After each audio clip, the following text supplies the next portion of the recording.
विवेक सिंधू या विषयावरती आपण चिंतन करायला सुरुवात केलेली आहे. स्वामी मुकुंदराज स्वामी यांचा हा विवेक सिंधू ग्रंथ हा सुमारे 700-800 वर्षापूर्वीचा हा ग्रंथ आहे. म्हणजे ज्ञानेश्वर महाराजांच्याही 100 वर्ष आधी अंबेजोगाईला स्वामी मुकुंदराज स्वामी हे महान साधू होऊन गेले.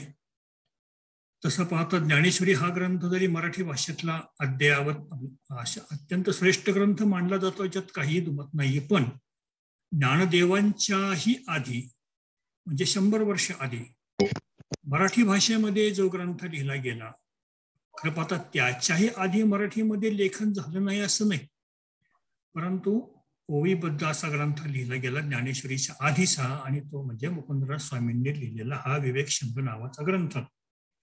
आपण पहिल्या व्याख्यानामध्ये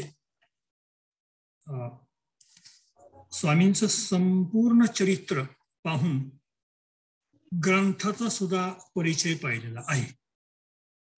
आणि तो परिचय पाहताना आपण हे पाहिलं होतं की हा जो ग्रंथ आहे हा 2 भागामध्ये आहे. म्हणजे पहिला भाग आहे आणि दुसरा भाग आहे. त्याला पूर्वार्ध म्हटले पहिल्या भागाला आणि उत्तरार्ध दुसऱ्या भागाला म्हटलेले आहे.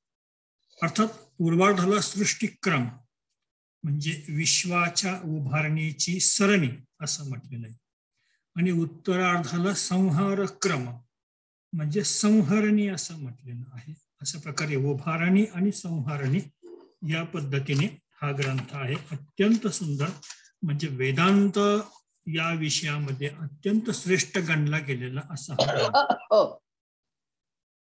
आपलं जे पहिलं प्रकरण आहे, खरं पाहता ही सगळी प्रकरणं थोडक्यामध्ये आपल्याला घ्यायची, परंतु पहिलं प्रकरण अत्यंत महत्वाचं आहे. म्हणून आज जरा पहिल्या प्रकरणाचाच विचार प्रामुख्याने करायचा आहे. पूर्वार्धातलं पहिलं प्रकरण आहे स्वरूप समावेशन, दुसरं प्रकरण स्वानुभव दृढीकरण, तिसरं तत्वसृष्टी कथन, चौथं ईश्वर तनुत्रय कथन, पाचवं त्वंपद कारणलिंग देह विवरण, 6वं स्थूल देह कथन आणि 7वं सर्व ब्रह्मेचे विवरण. हा केवळ मी पूर्वार्धाच्या प्रकरणाचे नाव सांगितले. उत्तरार्धामध्ये स्थूल देहाचं निरसन सांगितलेलं आहे, लिंग देह निरसन आहे, कारण देह निरसन आहे, महाकारण देह निरसन आहे, ईश्वर तनुत्रय निरसन प्रपंच प्रलय विवरण आहे, महाकारण देह निरसन तत्पदार्थ शोधन, जीव परमात्मा तादात्म्य पूर्वक मुक्ती स्वरूप विवरण, भेदखंडन पूर्वक अद्वैत स्वरूप प्रतिपादन, अद्वैत प्रतिपादन, सच्चिदानंद पदत्रय विवरण, आणि शेवटचं प्रकरण येतं गुरु महात्म्य कथन. अशा प्रकारे पूर्वार्धात 7 प्रकरणे आणि उत्तरार्धामध्ये 11 अशी 18 प्रकरणे आहेत. आज आपण पहिल्या प्रकरणाला प्रारंभ करत आहोत. स्वरूप समावेश असं हे पहिलं प्रकरण आहे. मी सगळेच ओव्या वाचणार नाही, त्या ठराविकच ओव्या घेईल, आणि शक्य झालं आपण सर्वांना तर हा ग्रंथ मिळतो दुकानामध्ये, पुस्तकाच्या दुकानामध्ये आपण अवश्य घ्या मुकुंदराजांचा स्वामी मुकुंदराजकृत विवेक सिंधू ग्रंथ. स्वरूप समावेश या पहिल्या प्रकरणामध्ये सुरुवातीला नमन करत असताना श्रीहरम जगदाधारम अरविंदाक्षमक्षरम अभिवंद्यात्म विज्ञानोपदेश विधिरुच्यते असं नमन केलेलं आहे. स्वामी मुकुंदराजांनी कोणाला नमन केलंय बघा, की जो सर्व जगाला आधार देणारा, ज्याचे डोळे कमळाप्रमाणे आहेत आणि जो अविनाशी आहे, अशा श्री शंकराला नम्र अभिवंदन करून आत्मविषयक विशेष ज्ञानाच्या उपदेशाचा विधी आता सांगतो. कोणत्याही ग्रंथाची सुरुवात ही नमनाने झालेली असते किंवा करावीच लागते. नमनाने ग्रंथ का करावा सुरू, तर तो ग्रंथ सिद्धीत जावा, पूर्णतेला जावा आणि तो ग्रंथ सर्वांपर्यंत पोचावा म्हणून नमन करायचं असतं. तर आणि इथे कवी मुकुंदराजांनी नमन कोणाला केलेलं आहे, तर भगवान शंकराला नमन केलेलं आहे. ते स्वतः नाथपंथी होते, शिवोपासक होते, म्हणून या श्लोकात त्यांनी शंकराला 3 विशेषणे दिलेली आहेत. कोणती? जगत आधारम, अरविंद अक्षम, अक्षरम. जगत आधार म्हणजे हा परमात्मा भगवान शिव हा सर्व जगाचा आधार आहे, किंवा तो आधार शक्तीच्या ठिकाणी आहे. गणेशाच्या रूपाने त्वम मूलाधार स्थितोच नित्यम. तो अरविंद अक्षम म्हणजे काय, ज्याचे डोळे कमळासारखे आहेत. कमळ हे पावित्र्याचं, मांगल्याचं, सौंदर्याचं प्रतीक मानलं जातं. तसा हा भगवान परमात्म्याचे डोळे कसे आहेत, तर तो ज्याच्याकडे पाहतो त्याचं तो कल्याण करतो. कल्याण करणारी ज्याची दृष्टी आहे असा हा भगवान शिव आहे. आणि अक्षरम म्हणजे ज्याचा क्षर पावत नाही, जो नाश कधी होत नाही, अशा प्रकारचा हा शिव. आणि त्याच्याकडे म्हणजे प्रार्थना केलेली आहे की माझा हा ग्रंथ सिद्धीत जावं. पुढे ग्रंथकार प्रतिज्ञा करतात आणि ती प्रतिज्ञा अशी आहे, आत्मविज्ञान उपदेश विधी उच्यते. म्हणजे आत्मविषयक विशेष ज्ञानाच्या उपदेशाचा विधी आता मी सांगत आहे. कोणता विधी? आत्मज्ञानाच्या उपदेशाचा विधी. म्हणजे ह्या ग्रंथाचा विषय नेमका काय आहे हे याच्यातच लक्षात येतं की ह्या ग्रंथाचा विषय काय आहे, आत्मज्ञानाचा उपदेश करणे. आणि मुख्य म्हणजे नाथपंथामध्ये परंपरेने शिवोपासना महत्वाची आहे. म्हणजे श्री ज्ञानेश्वर महाराज गुरु परंपरेमध्ये त्यांची परंपरा सांगताना आदिनाथ उमा बीज प्रकटले असं सांगतात. म्हणजे काय, ज्ञानेश्वर महाराजांची सुद्धा गुरु परंपरा बघितली तर सुरुवातीला कोण आहे, आदिनाथ. आदिनाथ म्हणजे भगवान शंकर. आणि उमा म्हणजे कोण? उमा म्हणजे पार्वती. तेव्हा भगवान शिव आणि पार्वती असा हा परंपरा, हीच शैव परंपरा पुढे चालत आलेली आहे. आता हे झाल्यानंतर यानंतर पुढे आता प्रत्यक्ष ओव्यांना सुरुवात होत आहे. एक ओवी मी वाचतो, गरज पडेल तेव्हा मी ओव्या वाचन, नाही तर मग ओव्यांचा फक्त अर्थच आपण समजून घेऊया. पहिलीच ओवी आहे आणि ती पण अर्थातच शंकरालाच नमन केलं बरं का स्वामींनी. जय जयाजी चंद्रमौळी माते कृपा दृष्टी निहाळी, मग पावईन नववारी ब्रह्मसुखाची. तू निर्गुण निर्विकारू निसंगुण निर्विकारू, तुझ्या स्वरूपाचा पारू नेनती ब्रह्मादिक. तू ब्रह्मरसाचा पुतळा, ती विश्वाचा जिव्हाळा, ती सुखाची या सुखाळा परमपुरुषा. तू सच्चिदानंद घनू षडविकार विहीनू, स्वयंप्रकाश प्रकाशमान तू स्वसंवेद्यू. तुझा अनुग्रह घडे तरीच तुझे ज्ञान होय रोकडे, स्वस्वरूप अनुभवेचे पुढे स्वानुभवे जे. तरी माझे हृदय वसावे प्रसुप्त वाचे ते चेवावे, जी स्वस्वरूप बोलवावे मज करवी. तू चतुर्विध वाचे ते प्रसवलाशे हे निरुते, ऐशे जाणून जितमते प्रार्थितो असे. केवळ ह्या नमनाच्या ओव्या असल्यामुळं मी सुरुवातीला त्या संपूर्ण वाचलेल्या आहेत. तुझ्या स्वरूपानुभवे मिया का निवांत नसावे, परी परोपकारार्थ बोलावे हे तुझीच इच्छा. धालेपणाचे ढेकर जेवी देती जेवणार, तैसे तुझ्या स्वरूपाचे उद्गार माते बोलविताते. या बोबडिया बोला श्री चंद्रचूड संतोषाला, मग सौरसू केला ग्रंथ निर्माणी. असं हे नमन श्री शंकराला अत्यंत अद्भुत आणि फार लाघवी भाषेमध्ये नमन स्वामींनी केलेलं आहे. काय म्हटलंय त्यांनी भगवान शंकराला? जय जयाची चंद्रमौळी. म्हणजे काय, वास्तविक हे नमन, हे मंगलाचरण, हे आशीर्वादात्मक आणि नमस्कारात्मक दोन्ही प्रकारचं नमन इथं साधलेलं आहे. म्हणजे हे चंद्रमौळी तुझा जय जयकार असो. बघा मौली सुद्धा हेच नमन करतात. म्हणजे ओम नमोजी आद्या वेद प्रतिपाद्या, जय जय स्वसंवेद्या आत्मरूपा. जय जयकार कोणाचा करायचा असतो? तर जय जयकार करण्याची 3 कारणे असतात. कोणाचा जय जयकार करावा? जो या जगात सर्वश्रेष्ठ आहे त्याचा जय जयकार करावा. जो सर्वांना आधार देऊ शकतो त्याचा जय जयकार करावा. आणि जो सर्वांचे दुःख दूर करू शकतो त्याचा जय जयकार करावा. मग बघा, जगात सर्वश्रेष्ठ, सर्वाधार आणि सर्वांचं दुःख दूर करणारा फक्त एकच आहे. एक तर भगवान परमात्मा, नाही तर मग सद्गुरू. अर्थात दोन्ही एकच आहे. म्हणून जे जयवंत आहेत त्यांचा जय जयकार करायचा असतो. भगवंत जयवंत आहेत, कारण जिथे भगवंत तेथे जय हा ठरलेलाच आहे. इथे कृपेची मागणी स्वामींनी केलेली आहे. चंद्रमौळी माते मला कृपा दृष्टी निहाळी. म्हणजे का, दृष्टीचे 3, म्हणजे असं म्हणूया की इथे भगवान शिव हे त्रिनेत्रधारी आहेत ना.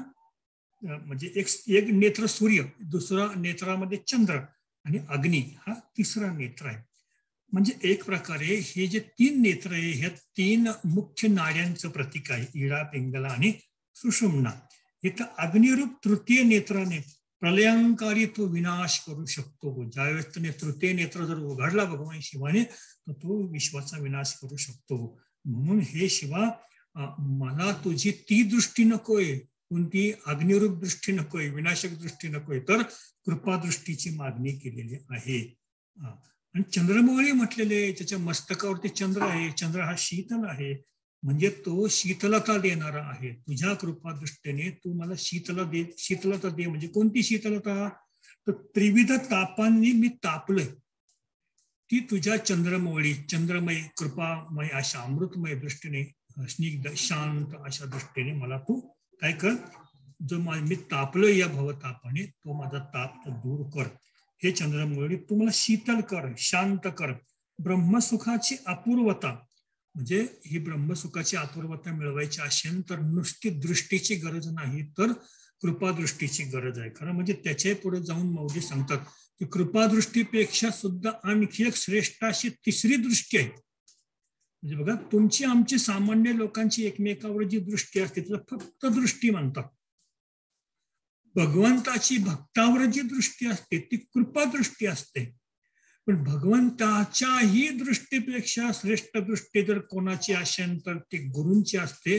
म्हणून माऊली ज्ञानेश्वरीमध्ये कृपादृष्टी नाही म्हणत, अहो सद्गुरूची कृपादृष्टी. म्हणजे दृष्टी, कृपादृष्टी आणि गुरुकृपादृष्टी, ही तिसरी जी गुरुकृपादृष्टी आहे ती अत्यंत महत्वाची आहे. आणि ती हे शिवा, हे शंकरा, तुझ्या कृपेशिवाय कळणार नाही. आणि म्हणून की काय, आपण एक पद म्हणतो बघा, कैलास राणा, शिवचंद्रमौळी, फणींद्र माथा, मुकुटी झळाळी, कारुण्य सिंधू, पुढे काय आहे, भव दुःख हारी, तुझवीन शंभो मज कोण तारी. म्हणजे ही जी कृपादृष्टी जी आहे ना, ही गुरुकृपादृष्टी, ह्या दृष्टीक्षेपालाच नाथपंथामध्ये दृष्टीने दिलेला शक्तिपात म्हटलं जातं. म्हणून इथे निहाळावं लागतं. आणि भगवंताने अर्जुनाला हा शक्तिपात कृपादृष्टीने दिलेला आहे.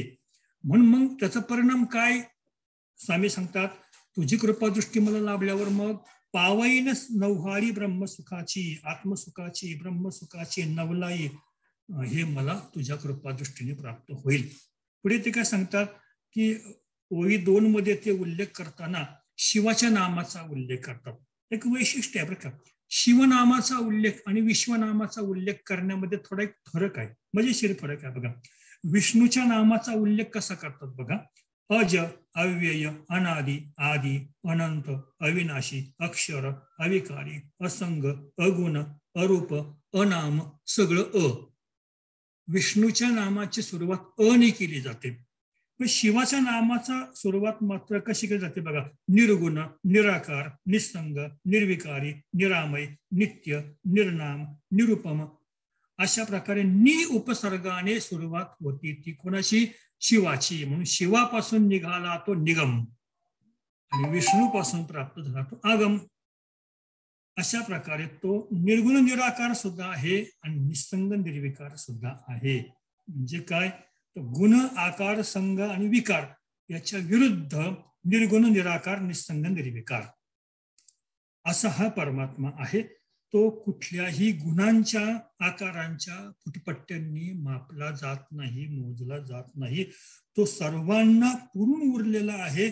त्याचा किती जरी शोध घ्यायचा प्रयत्न केला तरी सुद्धा तो परमात्मा सापडत नाही. फार तर त्याचा शोध घ्यायचाच प्रयत्न केला तर श्रुती माऊली सांगते, यस्तिष्ठ दशांगुलम, तो 10 अंगुळावरती थांबलेला आहे. माणसाचा, विशेष करून आपल्यासारख्या विषयी माणसाचा प्राण हा कामात आणि क्रोधात असताना 72 अंगुळे नाकातून बाहेर फेकला जातो. योगी तोच 72 अंगुळे श्वास आणखी आत, आणखी आत, आणखी आत घेऊन 10 अंगुळावरती स्थिर करतो आणि तिथून तो आणखी आत आत आत आत घेत तो प्राण पूर्णपणे, तुका म्हणे प्राण करा देवाशी अर्पण. कोणता प्राण? हा प्राण ज्याच्यामध्ये अक्षर बीज बसलेलं आहे, ते ब्रह्म मी आहे. म्हणून त्याचा पार लागत नाही असं म्हटलेलं आहे. तुझ्या स्वरूपाचा पार नेणती ब्रह्मादिक. मग तो प्राण पार करण्यासाठी, अर्थात त्याचा पार लागण्यासाठी, अंतपार लागण्यासाठी, ठाव लागण्यासाठी उपाय काय आहे? तर माऊली ज्ञानेश्वरीच्या 12व्या अध्यायात वर्णन करतात बघा, मनपवनाची खेळणी, ही खेळणी तू बाळ लेली, बाळ सुखाची लेणी. मन किंवा पवन. आता एक तर योग मार्गाने जायचं असेल तर मग पवन मार्गाने जायचं, आणि भक्ती मार्गाने जायचं असेल तर मनाच्या मार्गाने जायचं. तेव्हा असा हा तू आहेस. पुढे त्याला स्वामी परमपुरुष म्हणतात त्या शंकराला, तो परमतत्व आहे. कारण का माहिती का, तो आनंद, प्रेम आणि सुख या तिन्हींचा समन्वय आहे. म्हणजे इथलं जे सुख आहे ते वेगळं आहे, आपण जे सुख समजतो ते वेगळं आहे. वैषयिक सुख इंद्रिय गम्य असते आणि ते नाशिवंत असते. आणि हे जे परमात्म्याच्या दर्शनात जे सुख आहे ते इंद्रियातीत असतं. म्हणून तुकोबाराय वर्णन करतात भगवंताच्या स्वरूपाचं. दर्शन घेतलं तुकोबारायांना काय सुख झालं ते त्यांच्याच भाषेत बघा. पाहता श्रीमुख सुखावले सुख, डोळ्यांची भूक नवजे माझ्या. पुढे हिंदुस्तान डोळ्यांना सुख लाभलं का? नाही. मग जिव्हे गोड 3 अक्षरांचा रस, अमृत दयाच फिके पुढे.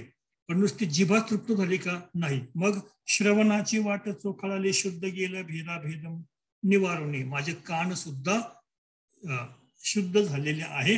मन पण महामळे मन होते जे गादले, शुद्ध चोखाळले स्फटिक दैशी. आणि त्याच्या पुढे जाऊन सांगितलं, तुका म्हणे माझ्या जीवाचे जीवन विठ्ठल निधान सापडले. पुढे मग ते आपल्या सद्गुरूंना 4 लक्षणांनी गौरवितात. सच्चिदानंद घन, षड्विकार विहीन, स्वयंप्रकाशमान, स्वसंवेद्य. सत चित आनंद घन असा तो परमात्मा आहे. आणखी तो कसा आहे? षड्विकार. षड्विकार कोणते? साधारणतः आपण काम, क्रोध, लोभ वगैरे हे षड्विकार म्हणतो, पण जीवाचे षड्विकार वेगळे आहेत. कोणते ते शास्त्रकार सांगतात. अस्ति, जायते, वर्धते, विपरिणमते, अपक्षीयते, विनश्यते. हे कोणाचे आहे? 6 विकार देहाचे आहेत. जीवाचे आहेत का? नाहीत. पण जीव ते देह मी म्हटल्यामुळे देहाचे विकार तो स्वतःवरती लादून घेत असतो. परंतु परमात्मा मात्र षड्विकार विहीन आहे. षड्गुणांनी युक्त आहे पण षड्विकारांनी विहीन आहे. स्वयंप्रकाश आहे, स्वसंवेद्य आहे. तो बुद्धीच्या प्रकाशाने जाणीवेच्या कक्ष सुद्धा तो येत नाही, तो बुद्धीच्या पलीकडचा आहे. परंतु कृपा जर लाभली बुद्धीला तर मग तो सुद्धा त्या प्रकाशाची सुद्धा जाणीव भक्ताला येऊ शकते. पुढे म्हटलं की परमात्म्याच्या कृपेच्या अनुग्रहाशिवाय ज्ञान होणे अशक्य. आपण म्हणू आम्ही ग्रंथ वाचून ज्ञान मिळवलं तर ते ज्ञान मिळेल, पण ते परोक्ष ज्ञान आहे, ते अपरोक्ष ज्ञान नाहीये. परोक्ष ज्ञान अर्थात अपरोक्ष ज्ञान ज्याला खरं ज्ञान म्हटलेलं आहे, ते ज्ञान प्राप्त व्हायला भगवंताचीच कृपा असावी लागते. आपण म्हणू आता तुम्हीच असं म्हणता की गुरुशिवाय ज्ञान प्राप्त होत नाही, इथं पुन्हा म्हणतात की भगवंताशिवाय ज्ञान प्राप्त होत नाही. नक्की कुणामुळे ज्ञान होतं? खरं पाहता तुकोबारायांचं प्रमाण आहे बघा.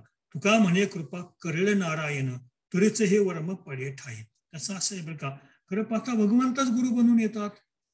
आधी भगवंतच असतो, परंतु थेट भगवंताच्या रूपामध्ये गुरुत्व बहाल करता येत नाही.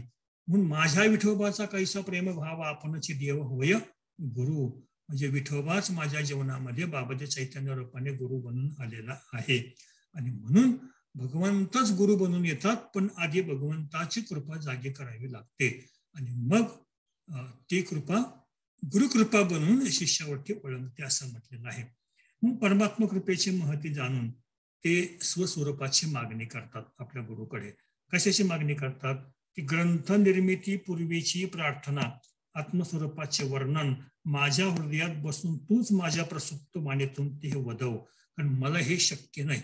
हा ग्रंथ खरं पाहता कोणताही संत असो, जन्यजन्य ग्रंथ लिहिलेले आहेत, ते म्हणतात हे मी नाही केलं, माझ्या सद्गुरूंनी माझ्या मुखातून वधवून घेतलेलं आहे.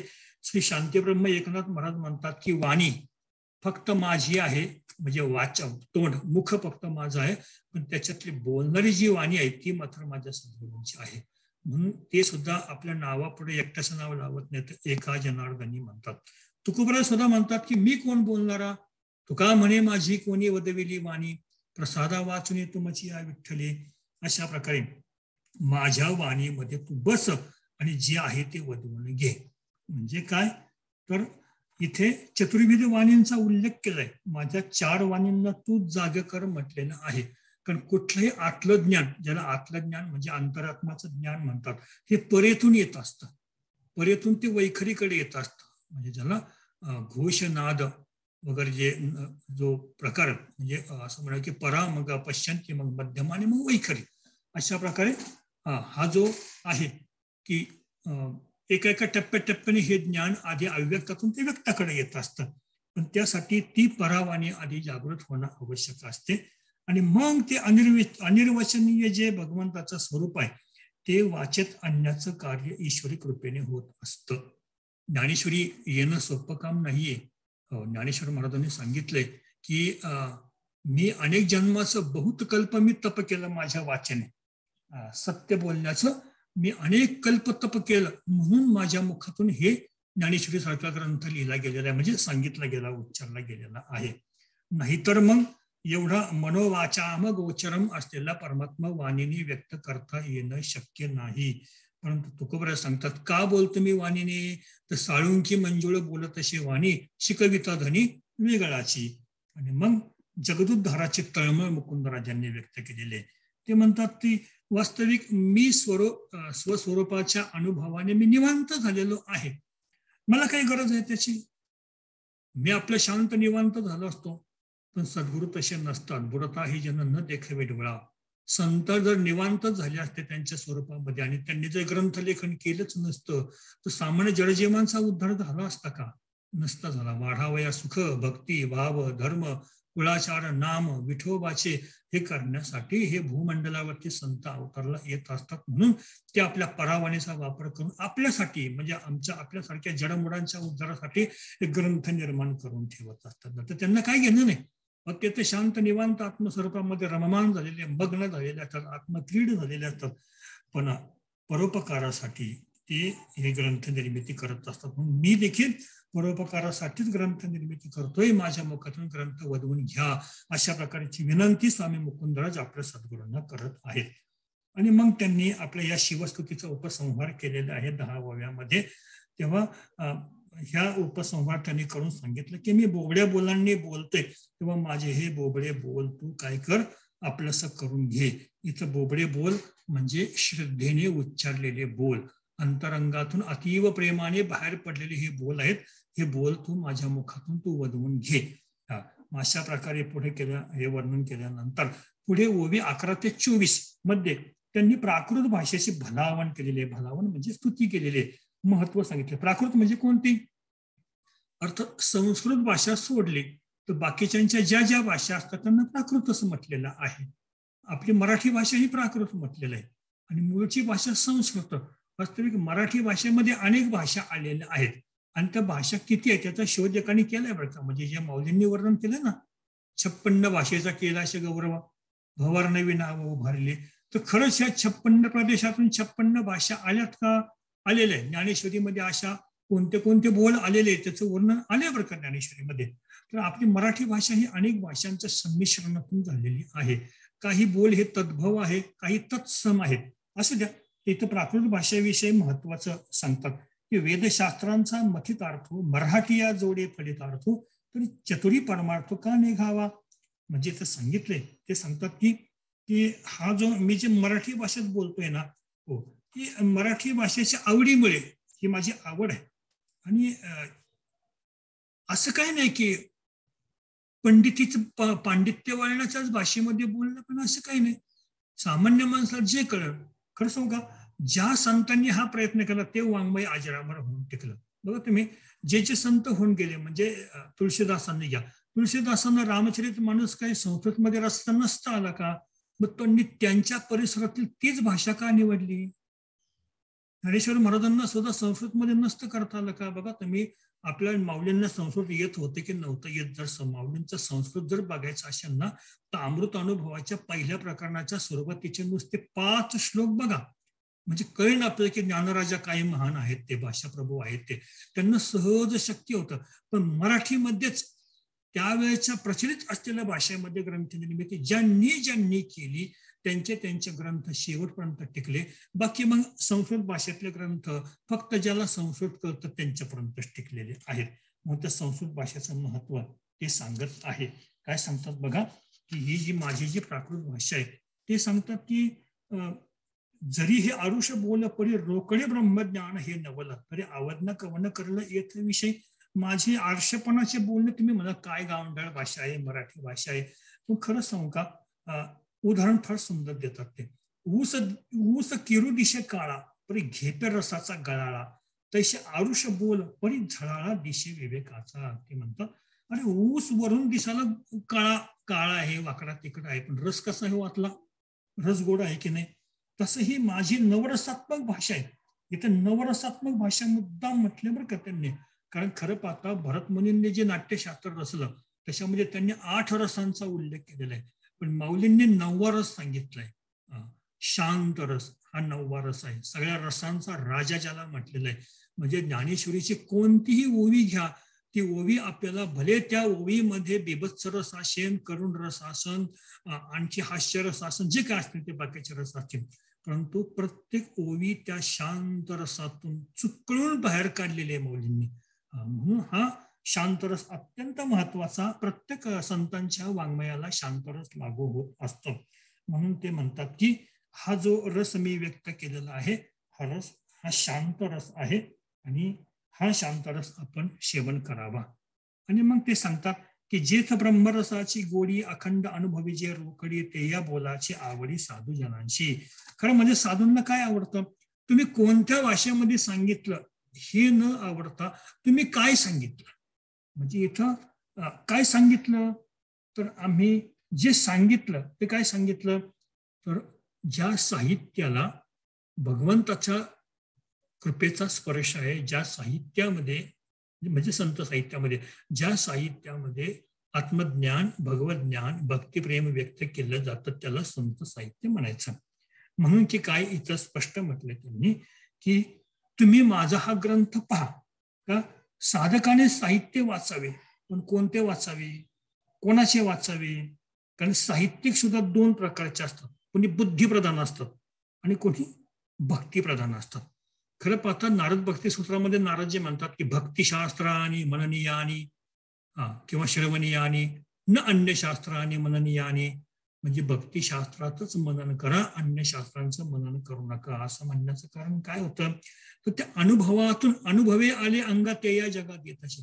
ज्या संतांनी स्वस्वरूपाचा अनुभव घेतलेला आहे त्यांचंच वाङ्मय वाचायचं असतं.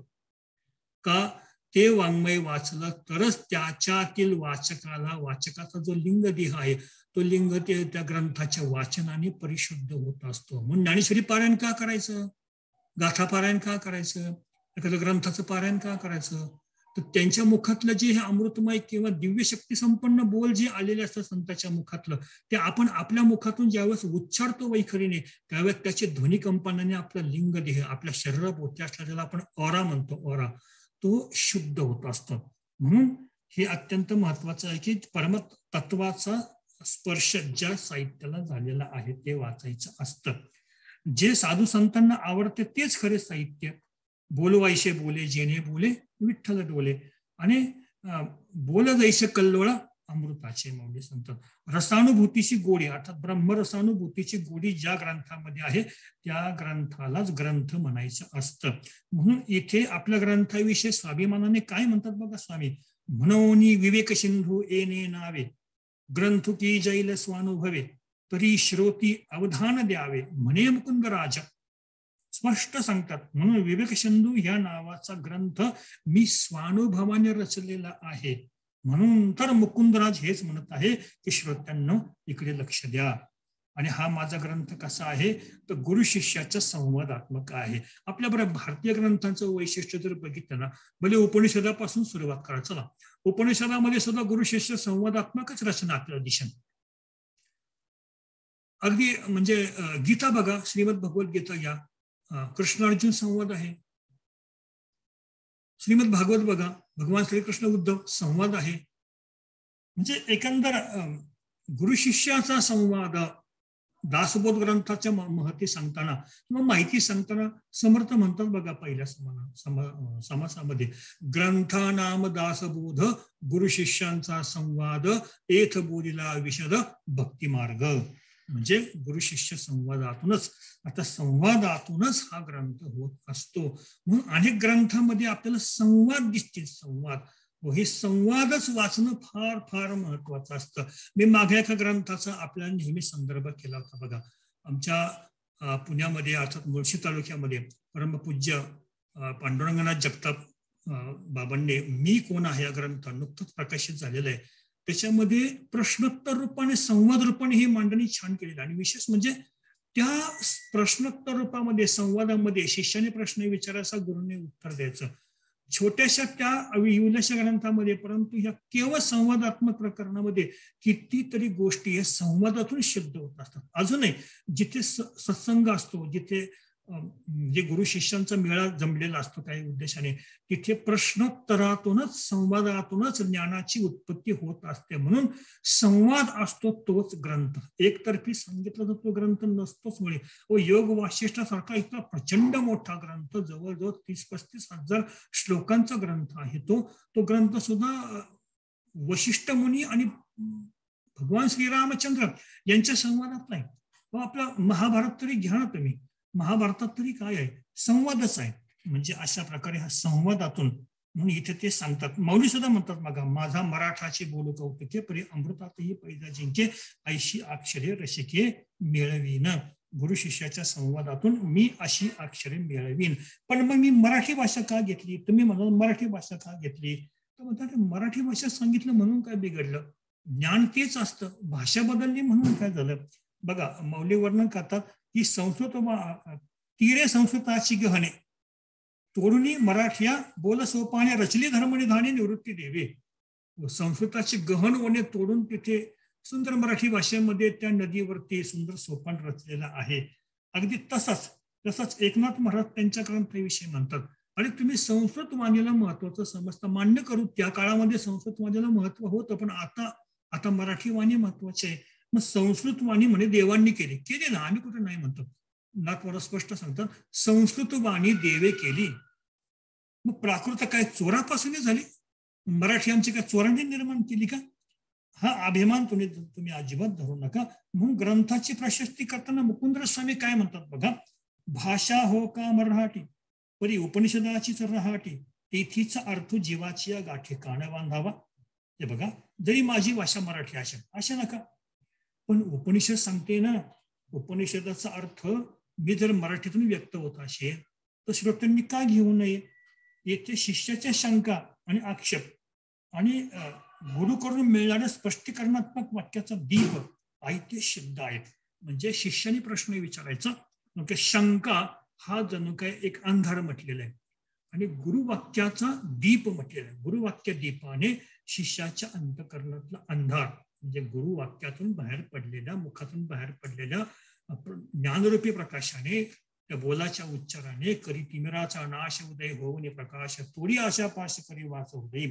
म्हणजे श्रवण केल्यावरती ग्रंथ आणि ते ग्रंथाचं आणखी वैशिष्ट्य सांगतात त्याला, ज्याचं श्रवण केल्याने, सतत मनन केल्याने साधकाच्या जीवनातलं साधकत्व बहरत जातं, त्याच्या पारमार्थिक उत्कर्ष होत जातो, तर त्याला ग्रंथ म्हणायचं. बघा आपल्या ग्रंथाविषयी म्हणजे दासबोध ग्रंथाविषयी समर्थ हेच सांगतात की माझा ग्रंथ जो श्रवण करीन, इथं श्रवण याचा तर नुसतं श्रवण नाही बरं का, नुसतं एकदा श्रवण केल्याने काही होत नसतं, परंतु आता श्रवण केल्याचे फळ क्रिया पालटे तत्काळ, कुठे संशयाचे मूळ एक सरा. वास्तविक ग्रंथ हा एकदाच वाचून जमत नाही, तरी अवधान ऐकले दिजे, हे अवधान तिथं द्यावं लागतं. नुसतं श्रवणाने काय होतं, ग्रंथाच्या श्रवणाने किंवा एक वेळच्या वाचनाने ब्रह्म आहे का नाही बघा बरं का. श्रवण, मनन, निधिध्यासन हे 3 गोष्टी महत्वाच्या. ग्रंथ प्रशस्ती आपल्याला आज पहिल्या प्रकरणाचा सारांश पूर्ण करायचाच आहे. थोडक्यामध्ये आपण त्याचा विचार करूया. साधारण 111च्या वर ओव्या आहेत. एखादा ग्रंथ श्रवण करायचा किंवा वाचायचा, वाचलं काय श्रवण केलं काय एकच का. बघा, मला ब्रह्म काय आहे माहित नाही, हा पहिला प्रश्न असतो. पहिला संशय कोणता, ब्रह्म आहे का, मला माहित नाही. मग ग्रंथ वाचलं, कळलं आता ब्रह्म कसं आहे, आता माहित झालं. लगेच पुढचा संशय कोणता, ब्रह्म कसं आहे, ग्रंथ वाचून मला माहित झालं, पण आता मला ते ब्रह्म कळत नाही. मग ग्रंथाचं पुन्हा मनन कर. म्हणजे श्रवणानंतर दुसरा टप्पा कोणता, मननाचा. ठीक आहे, मनन केल्याने आता मला कळलं. मला ब्रह्म कसं माहित नव्हतं, पण वाचन केल्याने कळलं. आणि ब्रह्म कसं कळत नव्हतं, मनन केल्याने कळलं. मग झालं का काम? नाही. मग त्या ब्रह्माचा मला अजून अनुभव आलेला नाही. मग त्यासाठी निधिध्यासन कर, श्रवण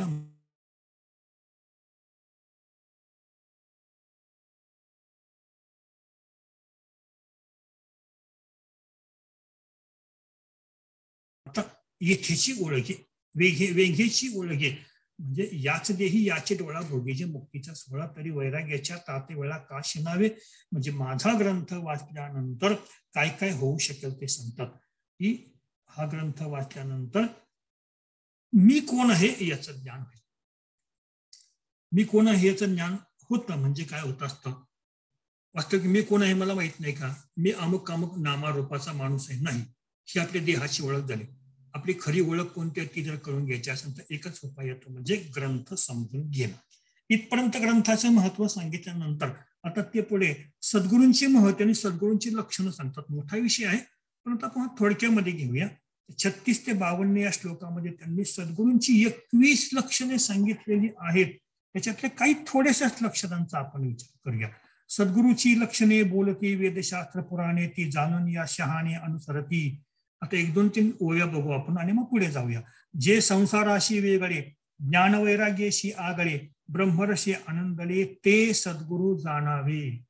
पुढे मग सगळी लक्षणच आहेत पण या केवळ एकाच ओवीचा विचार करा. बघा काय म्हटलंय, जे संसाराशी वेगळे म्हणजे संसारापासून वेगळे म्हणजे काय, अलिप्त कमळ जळी दैसे, याला संसाराशी वेगळे म्हटलेलं आहे.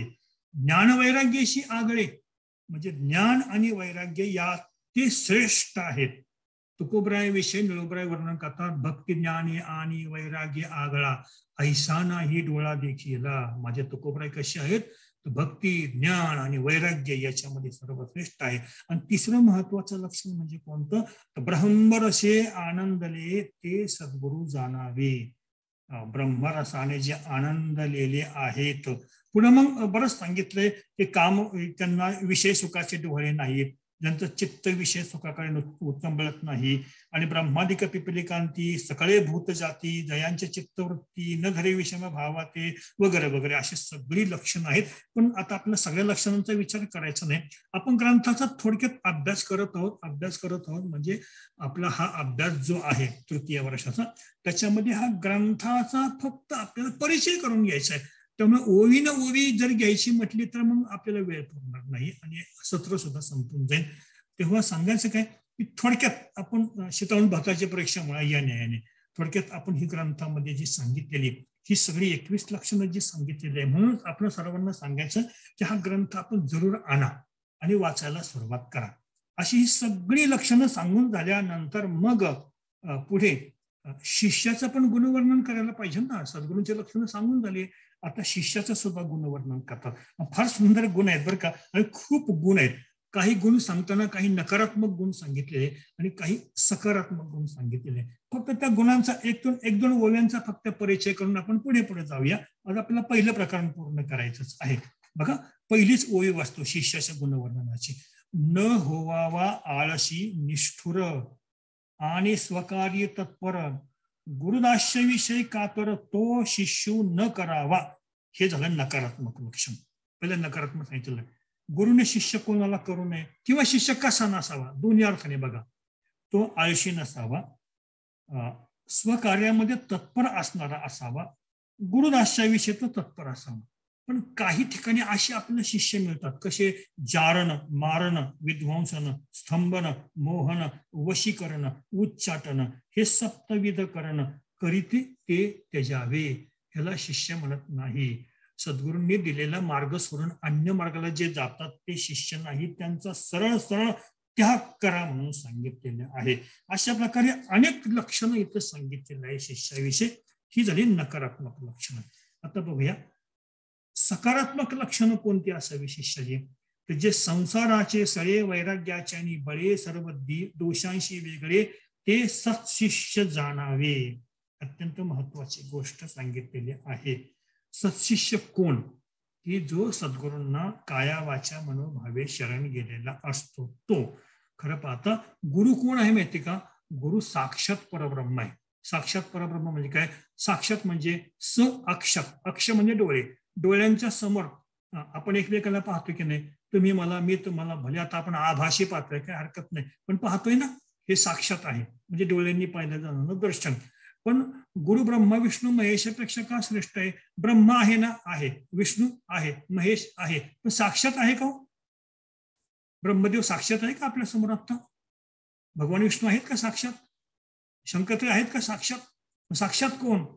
गुरु ब्रह्मा, ठीक आहे, ब्रह्मदेव गुरु आहे, मान्य. गुरु विष्णू मान्य आहे, गुरुदेव महेश्वर हे पण मान्य आहे, पण गुरु साक्षात परब्रह्म, माझे सद्गुरु माझ्या साक्षात परब्रह्म रूपाने आहे, तर मला जे न दिसणारे असाक्षात गुरूंचा काय उपयोग आहे त्याचा? म्हणून माझेच गुरु ब्रह्मा, माझेच गुरु विष्णू, माझेच गुरु शिष्य आहे, असा जो निश्चिम गुरु भक्त असतो त्यालाच ज्ञान सांगावं.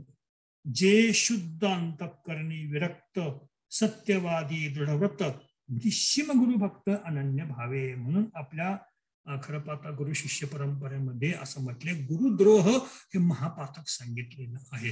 एक वेळ असं म्हटलंय की शिवोरुष्ट गुरुस्त्राता, गुरुगीतेमध्ये म्हटलेलं आहे.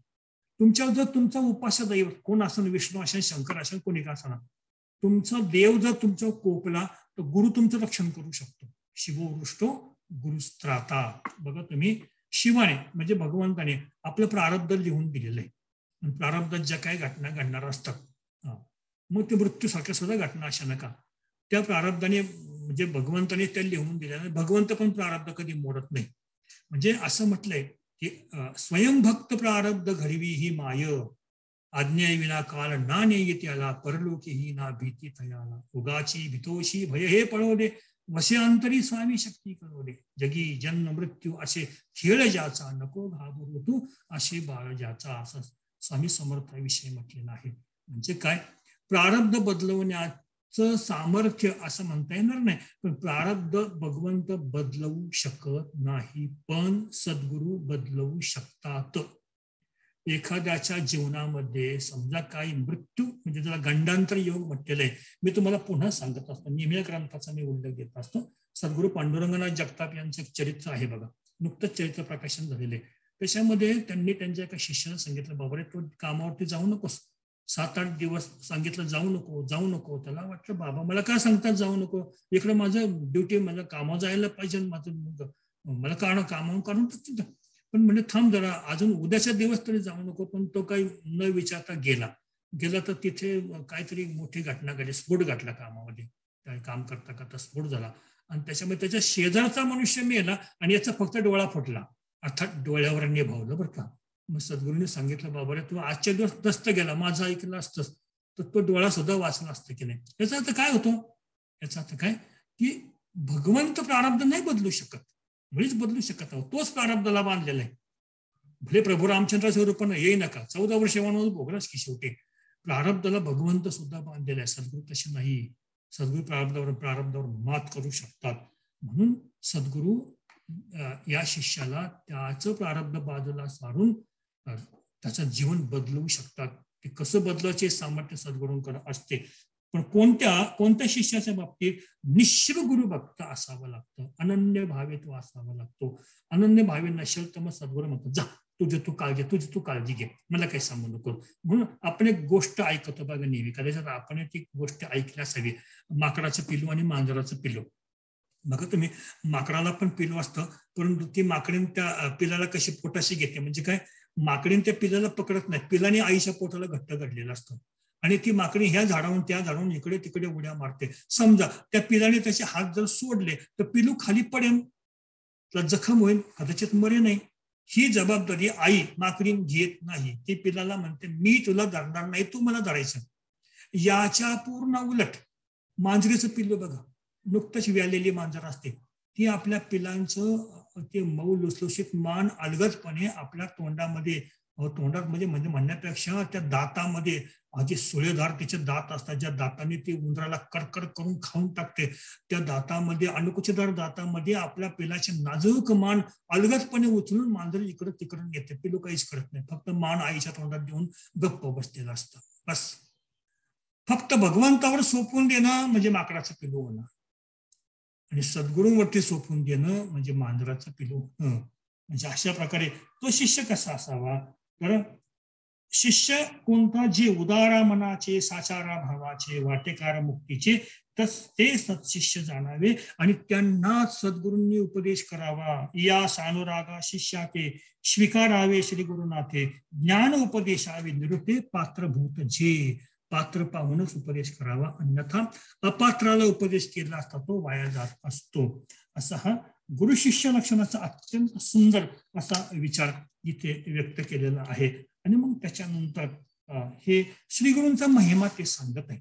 श्रीगुरूंचा महिमा सांगताना अनेक उपमा देतात श्रीगुरूंना. खरं पाहता तर पुष्कळ उपमा आहेत, पण आपण 2-3 उपमांचाच फक्त विचार करू. तो विचार असा आहे की श्रीगुरूंना उपमा द्यावी तरी कशाची. हो, कल्पतरुषी उपमा द्यावी तर तो कल्पलीय अर्थाती पूर्वी कल्पनातीत भेटवी श्री गुरुनाथो. कामधेनु चिंतामणी ये पुरवून सकथी आयने चिंतलीय अर्थाचे दाणी म्हणून या. म्हणजे कामधेनु कल्पतरू आणि चिंतामणी या जुन्या काळातल्या उपमा द्यायची खास पद्धत होती बरं का. म्हणजे पृथ्वीवर नसलेल्या ह्या दुर्मिळ वस्तू आहेत, अत्यंत मौल्यवान वस्तू आहे. कोणत्या? कामधेनु. हा धेनू आहे पृथ्वीवरती, पण कामधेनू नाही. जी कामना पुरविते, वाटेल ती कामना पुरविते, तिला कामधेनू म्हटलेलं आहे. याची कामधेनू पूर्वी होती विश्वामित्र वशिष्ठांकडे वगैरे, पण त्या काळामध्ये होती, आता नाही राहिली. सद्गुरूंना कामधेनूची उपमा द्यायची का? नाही. का नाही द्यायची? नंतर बघू आपण. दुसरं कल्पवृक्ष घ्या. कल्पवृक्ष आपल्या पृथ्वीवरती नाहीये. नारळाचं झालं कल्पवृक्ष आपण तो एक संबोधनात्मक दृष्टीने म्हणतो, पण तो कल्पवृक्ष म्हणजे तो जो आपण जी कल्पना करू तशी कल्पना तो पुरवितो, तो कल्पवृक्ष. चिंतामणी नावाचा एक मणी असतो म्हणे. तो मणी ज्याच्या हातामध्ये ज्याला सापडतो का चिंतामणी जाल्या हाती सदा विजय वृत्ती मनोरथी, असं मौली पहिल्या अध्यात्म म्हणता बघा. जो मनातली चिंता दूर करतो त्याला चिंतामणी म्हटलेला आहे. तो पण पृथ्वीवरती नाहीये, पण कामधेनू कल्पतरू चिंतामणी यापेक्षाही श्रेष्ठ सद्गुरू आहेत. का? कामधेनू तुमची एक कामना दूर करीन की लगेच दुसरी कामना हजर, दुसरी कामना दूर करीन की लगेच तिसरी कामना सुटलीच मनामध्ये. म्हणजे कामधेनू कामना पुरविल, पण सद्गुरू निष्काम करतात. कल्पतरू कल्पना दूर करील पुरवीन, पण तो सद्गुरू निर्विकल्पच करून टाकतात. आणि चिंतामणी चिंता दूर करीन, पण तो सद्गुरू निश्चिंत करून टाकत असतात. ही निश्चिंतता, निष्कामता, निर्विकल्पता देण्याचं सामर्थ्य फक्त आणि फक्त सद्गुरूंकडे असते. पण सद्गुरूंना परिसाची उपमा द्यावी का? नाही. परिस सुद्धा कमी पडतो. लोह परिसाची न साहे उपमा सद्गुरू महिमा आगाधची. का हो? परिस हा नावाचा एक धातू असतो बरं का. आपल्याला माहिती ती गोष्ट. परिसा भागवत पंढरपूर मधला, त्याच्या रुक्मिणी मातेने प्रसन्न होऊन परिसा भागवतला एक परिस दिला होता. परिस म्हणजे एक प्रकारचा खडाच असतो. आपण जसा खडा बघतो ना दगडाचा, तसंच खड्याच्या आकाराचा असतो. पण त्याचं वैशिष्ट्य असं, तो परिस जर लोखंडाला लागला ना, किंवा लोखंड परिसाला लागलं तरी लोखंडाचं सोनं होतं. असा तो परिस. नामदेव महाराजांच्या घरी अत्यंत गरिबी होती आणि परिसा भागवतांच्या पत्नीकडे श्रीमंती होती, कारण त्यांच्याकडे परिस होता. तर परिसा भागवताच्या पत्नीला नामदेवांच्या पत्नीने विचारलं, का ग तुझ्या घरीमध्ये एवढं आहे, मला तर खायला पण मिळत नाही, घरात कितीतरी दिवस चूल पेटत नाही. तेव्हा परिसा भागवताची पत्नी माझी, हे बघ मी तुला 1 दिवसासाठी परिस देते, तू घरी जा आणि तुझ्या घरात जेवढं सोनं असेल त्याला हा परिस लाव आणि तेवढं सोनं हे कर आणि मग माझा परिस मला आणून दे. नामदेवराय नेमके कुठे बाहेर गेले होते. दुसऱ्या दिवशी नामदेवराय बघतात, अरे वा, घरामध्ये पत्नीने सगळं आणलेलं, बाजार बिजार सगळा भरलेला, कपडे लागते, दाग दागिने सगळं आणलं. कुठून आणलं म्हटले? तुला विठोबाची आण आहे, सांग कुठून आणलं ते. मग सांगावं लागलं. मग सांगितलं राजाईने, परिसा भागवताच्या पत्नीने मला परिस दिलाय आणि तो परिस लोखंडाला लावला की लोखंडाचं सोनं होतं. मी घरातल्या लोखंडाला परिस लावला, लोखंडाचं सोनं झालं, लोखंड विकलं, ते सोनं विकलं आणि त्याच्यातून बघू परिस नामदेवाने बघू तो परिस कसला असतो. आता राजाने दिला नामदेवांच्या हातात परिस. नामदेवाने हातात परिस घेतला, आले धावतून दिला नदीमध्ये टाकून, हो चंद्रभागेमध्ये दिला टाकून परिस. इकडे बायकोला कळलं परिसा भागवताच्या, आता काय करावं, माझा परिस दे, माझा परिस दे. परिसा भागवत पण आले, माझा परिस पाहिजे नामदेवा, मला काय कळतं तेव्हा, परिस दे माझा. नामदेव म्हणलं चल माझ्याबरोबर. नामदेवराय म्हणलं तुला परिस पाहिजे का, चल. नामदेवरायांनी डुबकी मारली पाण्यामध्ये आणि ओंझळभर खडे बाहेर काढले हातामध्ये, ओंझळीमध्ये. बघ बंधायच्यातला कोणता परिस आहे. म्हणजे अरे हे तर दगडी आहेत. अरे बघ तर खरं, प्रत्येक दगड घ्यायचा आणि लोखंडाला लावायचा. तो नामदेवरायांच्या हातातला प्रत्येक दगड परिस बनला होता. लाक्षणिक अर्थ घ्या, ज्यांना सद्गुरूंचा स्पर्श होतो ते परिस होतात, सोनं नाही होत. परीस लोखंडाला सोनं करतो, पण परीस कधी लोखंडाला परीस बनवतो का? काय उपयोग असला परीसाचा? मग आपण सारायचे करते तत्काळ. म्हणजे परीस लोखंडाला सुवर्ण बनवतो, पण सवर्ण बनवत नाही. सद्गुरू सुवर्ण नाही सवर्ण बनवतात. आपण सारायचे करते तत्काळ आपल्या पदावरती बैसवतात. निवृत्तीनाथ मागे सरतात, ज्ञानदेवांना पुढे करतात. जनार्दन स्वामी मागे सरकतात, एकनाथांना पुढे करतात. बाबाजी चैतन्य पडद्याआड थांबतात, तुकोबांना पुढे करतात. तुकोबा थोडे मागे सरकतात, निळोबऱ्यांना पुढे करतात. आपण सारखे करते तत्काळ. अशी अत्यंत श्रेष्ठ. म्हणून इथे काय म्हणतात बघा, शेवटी उपमाच देता येत नाही असं ते सांगतात. म्हणून श्री गुरुशी उपमा आईशी कवनाशी अशी महिमा, प्रपंचची होय परब्रह्म प्रसादे जयाचिनी. ज्यांच्या कृपेने प्रपंचच परमार्थ होत असतो, अशा श्री गुरुविषयी मी काय सांगावं. आणि मग ते सांगतात की जो श्री गुरूंचा होतो, श्री गुरु त्याला आपलं सर्वस्व देतात. म्हणजे काय देतात? आपली इष्ट देतात, त्याच्या नावे करतात नाही.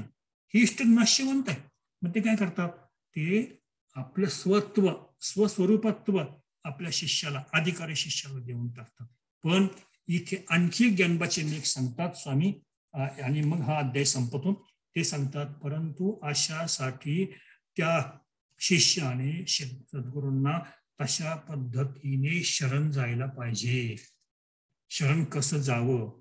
तर तव शिष्यू तापत्रयी संतप्तू शमदम साधनी संयुक्तू गुरु ते शरणागतू विनविता झाला. बघा, तो तापत्रयाने संतप्त झालेला पाहिजे, शमदम साधनाने संयुक्त असला पाहिजे. असा शिष्य ज्यावेळेस सद्गुरूंना शरण जाईल आणि मग ती शरणागती पाहून सद्गुरू त्यांना निश्चितपणे उद्धार करतात. म्हणजे काय? तर शरणागतीपूर्वी काय घडायला पाहिजे? तर त्रिविध तापाने तो शिष्य पोळायला पाहिजे.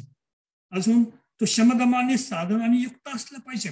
आणि मग त्यांनी सद्गुरूंची करुणा भाकायची आहे. बघा, तुम्ही एका बाजूला समर्थांची करुणा अष्टके ठेवा आणि एका बाजूला तुकोबऱ्यांचे नाटाचे अभंग ठेवा. समान ते समान, सेम टू सेम वाटतात. करुणाष्टक म्हणजे नाटाचे अभंगच वाटतात, नाटाचे अभंग म्हणजे करुणाष्टकच वाटतात. एक दोन बघूया. समर्थांची एक दोन करुणाष्टके बघा. अनुदिन अनुतापे तापलो रामराया, परमदिन दयाळा नीरसी मोह माया, अचपळ मन माझे नावरे आवरिता, तुझविन सीन होतो धावरे धाव आता, भजन रहित रामा सर्वही जन्म गेला, स्वजन जनधनाचा व्यर्थ म्या स्वार्थ केला, रघुपतीमती माझी आपुलीशी करावी, सकळ तजनी भावे कास तुझी धरावी.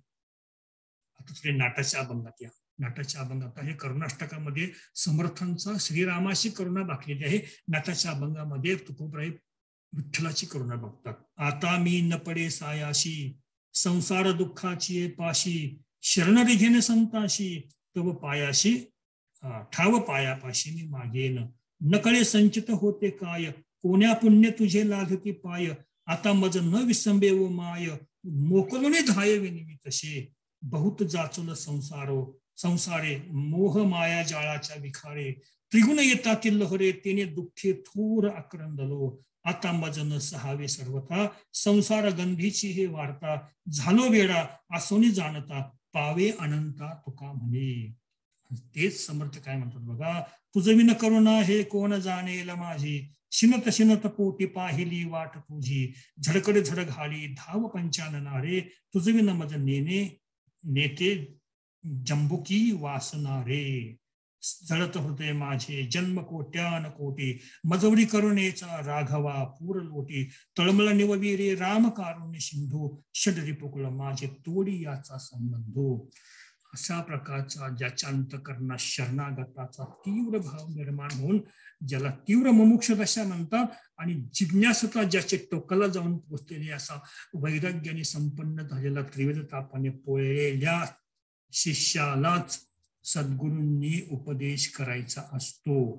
आणि मग इथून पुढे आता प्रत्यक्ष उपदेशाला सुरुवात झालेली आहे. आणि मग पुढे आपला येत होतो 11वा पुढचे म्हणजे दुसरं प्रकरण, स्वानुभव दृढीकरण.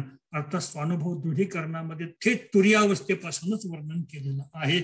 आता उपदेश कसा करतात बघा. अशा प्रकारे पात्र शिष्य पाहिल्यावरती, तव बोलेला श्री गुरु राजा, बारे तू शिंगलाशी कवनीये काजा, कैसे बंधन तोडे जाईल ओजा, हे चोज पाहे रोकडीची. श्री गुरुराज म्हणाले, तो कोणत्या कारणाने एवढा श्रमी झाला बाबा? हे बंधन स्वसामर्थ्याने कसे तोडता येते? चल आता मी तुला करुणेने कौतुकाने दाखवतो. आणि प्रतिज्ञाच श्री गुरु आपल्या शिष्यासाठी हे करतात आणि सांगतात की बाबा रे, आता मी तुझ्यावरती माझ्या शक्तीचा प्रसाद देणार आहे. ऐशी प्रतिज्ञा स्वीकारुनी शिष्याचे सन्मुख बैसवूनी ज्ञान समावेश करूनी गुरु संप्रदाय क्रमवणी. म्हणून ही जी काही नाथपंथातली गुरु शिष्य परंपरा आहे ना, ही मुळे शिष्याने गुरुच्या समोर बसायचं आहे, गुरुने शिष्याला मंत्र द्यायचा आहे आणि शक्तिपात एक प्रकारचा मंत्रातून हा प्राप्त होत असतो. आणि मग शिष्याच्या अंगी अष्टसात्विक भाव जागे होत असतात. कसे? ते वेळी कंप स्वेदाधिक उठले भाव सात्विक जैसे साम्राज्य पावे रंग तैसे वर्तते झाले.